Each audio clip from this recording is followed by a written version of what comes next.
च धर्मस्य सर्वधर्म स्वरूपिणे अवतार वरिष्ठाय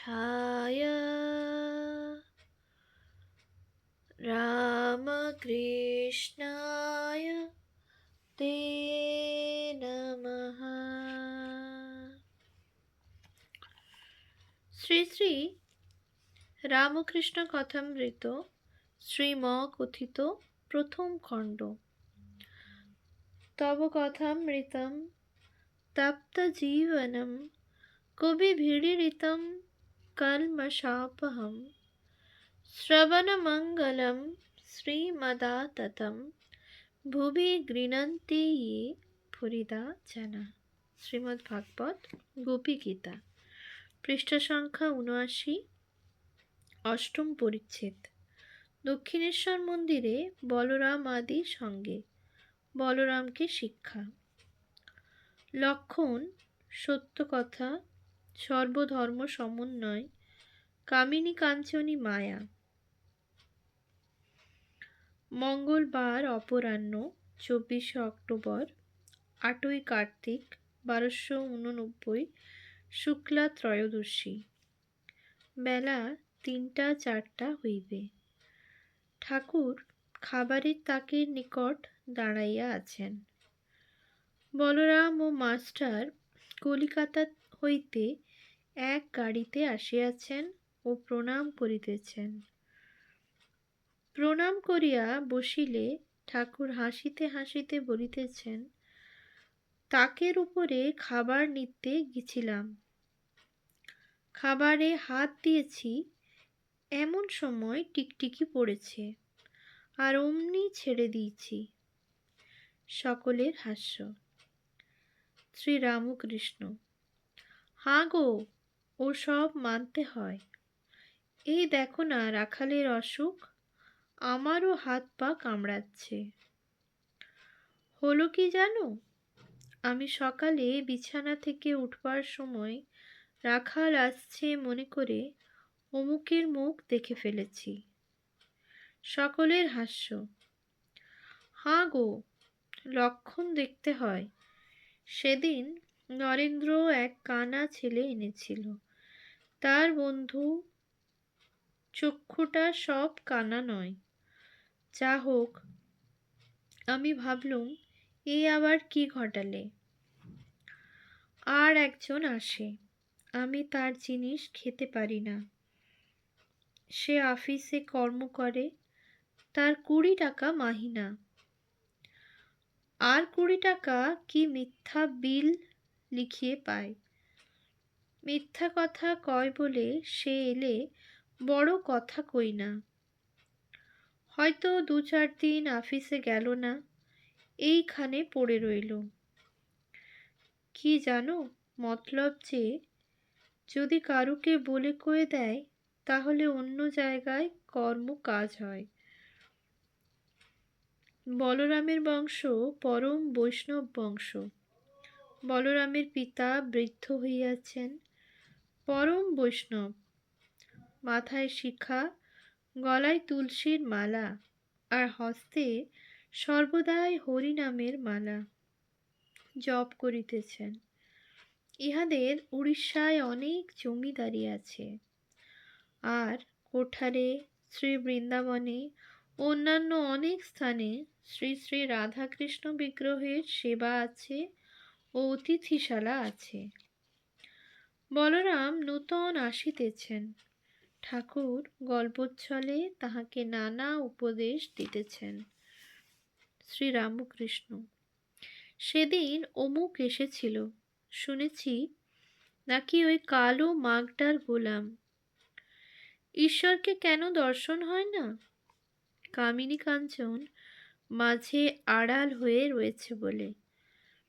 আর তোমার সম্মুখে কি করে সেদিন ও কথাটা বললে যে আমার বাবার কাছে একজন পরমহংস এসেছিলেন, বাবা তাকে কুকড়ো রেঁধে খাওয়ালেন। বলরামের হাস্য। আমার অবস্থা এখন মাছের ঝোল, মার প্রসাদ হলে একটু খেতে পারি। মার প্রসাদ মাংস এখন পারি না, তবে আঙুলে করে একটু চাখি, পাছে মা রাগ করেন। সকলের হাস্য। পূর্ব কথা, বর্ধমান পথে দেশযাত্রা, নকুড় আচার্যের গান শ্রবণ। আচ্ছা, আমার এই কি অবস্থা বলো দেখি। ওদেশে যাচ্ছি বর্ধমান থেকে নেমে, আমি গরুর গাড়িতে বসে। এমন সময় ঝড় বৃষ্টি, আবার গাড়ির সঙ্গে কোত্থেকে লোক এসে জুটল। আমার সঙ্গের লোকেরা বললে এরা ডাকাত। আমি তখন ঈশ্বরের নাম করতে লাগলাম, কিন্তু কখনো রাম রাম বলছি, কখনো কালী কালী, কখনো হনুমান হনুমান, সব রকমই বলছি। এ কিরকম বলো দেখি। ঠাকুর এই কথা কি বলিতেছেন যে এক ঈশ্বর, তাঁর অসংখ্য নাম, ভিন্ন ধর্মাবলম্বী বা সম্প্রদায়ের লোক মিথ্যা বিবাদ করিয়া মরে। শ্রীরামকৃষ্ণ বলরামের প্রতি। কামিনী কাঞ্চনী মায়া, ওর ভিতর অনেক দিন থাকলে হুঁশ চলে যায়, মনে হয় বেশ আছি। ম্যাথর গুয়ের ভাঁড় বয়, বইতে বইতে আর ঘেন্না থাকে না। ঈশ্বরের নাম গুণকীর্তন করা অভ্যেস করলেই ক্রমে ভক্তি হয়। মাস্টারের প্রতি। ওতে লজ্জা করতে নাই, লজ্জা ঘৃণা ভয় তিন থাকতে নয়। ও দেশে বেশ কীর্তন গান হয়, খোল নিয়ে কীর্তন। নকুড় আচার্যের গান চমৎকার। তোমাদের বৃন্দাবনের সেবা আছে? বলরাম। আগে হাঁ, একটি কুঞ্জ আছে, শ্যাম সুন্দরের সেবা। শ্রীরামকৃষ্ণ। আমি বৃন্দাবনে গেছিলাম, নিধুবন বেশ স্থানটি।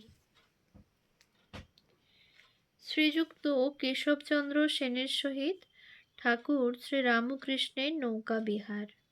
আনন্দ ও কথোপকথন। প্রথম পরিচ্ছেদ।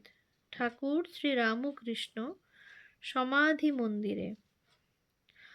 আজ কোজাগর লক্ষ্মী পূজা, শুক্রবার 27 অক্টোবর 1882 খ্রিস্টাব্দ। ঠাকুর দক্ষিণেশ্বর কালীবাড়ির সেই পূর্ব পরিচিত ঘরে বসিয়া আছেন। বিজয় গোস্বামী ও হরলালের সহিত কথাবার্তা কহিতেছেন। একজন আসিয়া বলিলেন, কেশব সেন জাহাজে করিয়া ঘাটে উপস্থিত। কেশবের শিষ্যেরা প্রণাম করিয়া বলিলেন, মহাশয়, জাহাজ এসেছে, আপনাকে যেতে হবে, চলুন একটু বেরিয়ে আসবেন। কেশববাবু জাহাজে আছেন, আমাদের পাঠালেন। বেলা 4টা বাজিয়া গিয়াছে। ঠাকুর নৌকা করিয়া জাহাজে উঠিতেছেন, সঙ্গে বিজয়। নৌকায় উঠিয়াই বাহ্য শূন্য, সমাধিস্থ। মাস্টার জাহাজে দাঁড়াইয়া এই সমাধি চিত্র দেখিতেছেন।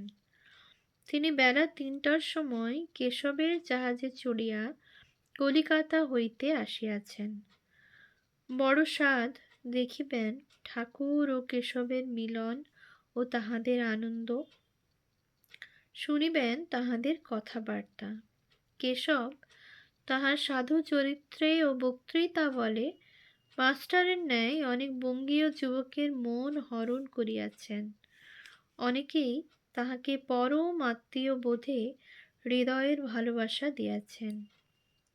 কেশব ইংরেজি পড়া লোক, ইংরেজি দর্শন সাহিত্য পড়িয়াছেন। তিনি আবার দেবদেবী পূজাকে অনেকবার পৌত্তলিকতা বলিয়াছেন। এইরূপ লোক শ্রীরামকৃষ্ণকে ভক্তি শ্রদ্ধা করেন, আবার মাঝে মাঝে দর্শন করিতে আসেন। এটি বিস্ময়কর ব্যাপার বটে। তাহাদের মনের মিল কোনখানে বা কেমন করিয়া হইল, এ রহস্য ভেদ করিতে মাস্টার আদি অনেকেই কৌতূহলাক্রান্ত হইয়াছেন। ঠাকুর নিরাকারবাদী বটেন, কিন্তু আবার সাকারবাদী। ব্রহ্মের চিন্তা করেন, আবার দেবদেবী প্রতিমার সম্মুখে ফুল চন্দন দিয়া পূজা ও প্রেমে মাতোয়ারা হইয়া নৃত্য গীত করেন। খাট বিছানায় বসেন, লাল পেড়ে কাপড়, জামা মোজা জুতো পরেন, কিন্তু সংসার করেন না। ভাব সমস্ত সন্ন্যাসীর, তাই লোকে পরমহংস বলে। এদিকে কেশব নিরাকারবাদী, স্ত্রী পুত্র লইয়া সংসার করেন, ইংরেজিতে লেকচার দেন, সংবাদপত্রে লেখেন, বিষয় কর্ম করেন। সমবেত কেশব প্রমুখ ব্রাহ্ম ভক্তগণ জাহাজ হইতে ঠাকুরবাড়ির শোভা সন্দর্শন করিতেছেন। জাহাজের পূর্ব দিকে অনতি দূরে বাঁধা ঘাট ও ঠাকুরবাড়ির চাঁদনি। আরোহীদের বাম পার্শ্বে চাঁদনির উত্তরে দ্বাদশ শিব মন্দিরের ক্রমান্বয়ে 6 মন্দির, দক্ষিণ পার্শ্বেও 6 শিব মন্দির। শরতের নীল আকাশ চিত্রপটে ভবতারিণীর মন্দিরের চূড়া ও উত্তর দিকে পঞ্চবটী ও ঝাউ গাছের মাথাগুলি দেখা যাইতেছে। বকুলতলার নিকট একটি ও কালীবাড়ির দক্ষিণ প্রান্ত ভাগে আর একটি নহবতখানা। 2 নহবতখানার মধ্যবর্তী উদ্যান পথ, ধারে ধারে সারি সারি পুষ্পবৃক্ষ। শরতের নীলাকাশের নীলিমা জাহ্নবী জলে প্রতিভাসিত হইতেছে। বহির্জগতে কোমল ভাব, ব্রাহ্মভক্তদের হৃদয় মধ্যে কোমল ভাব। ঊর্ধ্বে সুন্দর সুনীল অনন্ত আকাশ, সম্মুখে সুন্দর ঠাকুর বাড়ি, নিম্নে পবিত্র সলিলা গঙ্গা, যাহার তীরে আর্য ঋষিগণ ভগবানের চিন্তা করিয়াছেন।